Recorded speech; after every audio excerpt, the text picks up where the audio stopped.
Welcome to part 11 of the Industrial Revolution. Now we're going to take a look at the revolutions of 1848.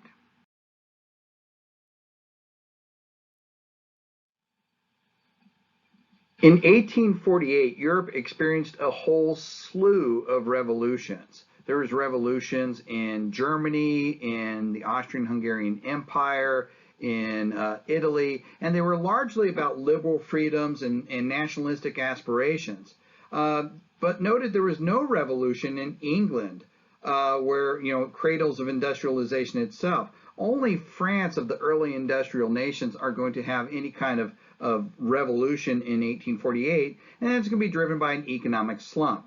France had been going through an economic slump in 1846 all the way through 1848, and it produced a revolution against King Louis Philippe, right? It united the workers and the middle class and the other intellectuals, and in what becomes known as June Days, again in Paris, June 26 through 28, 1848, the workers rose up and formed communes and fought street battles and demanded universal suffrage. In July of 1848, a National Assembly is going to proclaim France a republic again, right? But the new voters are going to elect Louis Napoleon Bonaparte, the nephew of the late emperor, as president. The Chamber of Representatives that are founded under this new system is going to be elected through universal male suffrage, which is far more liberal than any other major nation in Europe, but that's it. There's no seizing of the factories, there's no communal ownership, there's no socialist revolution. The natural resources and none of the things that Marx and Engels would like to see happens here. And in fact, in 1852, Louis Napoleon Bonaparte declares himself Napoleon III and crowns himself emperor. He'll be the emperor of France from 1852 until he's captured during the Franco-Prussian War in 1870.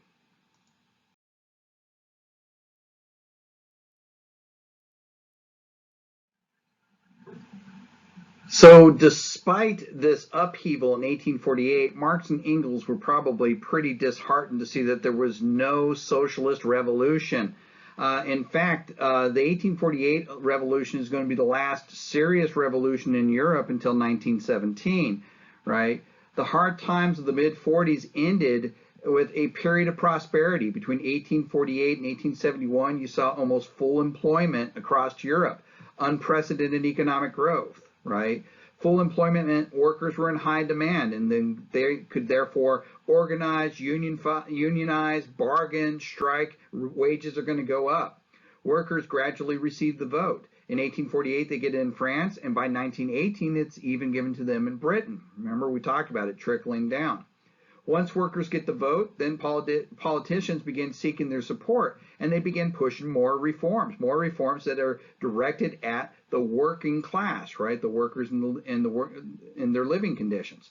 In France, Louis Napoleon censored the press and banned the writings of Victor Hugo, but he also pursued a very progressive social legislation program, which included the encouragement of constructing affordable housing, the elimination of slums, instituting large-scale public works, and improving credit facilities so that peasants could purchase land. In Britain, the successive ministries of the different parties vied for each other to see who could produce the most reforms for the working class. Now, in most of these cases, the legislation was more impressive on paper than in practice, but still, it was the policy of just trying to create more reforms, right?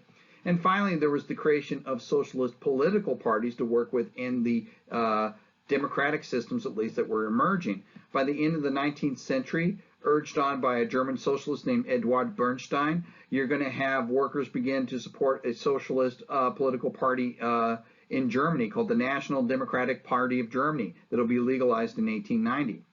In Britain, you'll have the British Labour Party founded in 1892.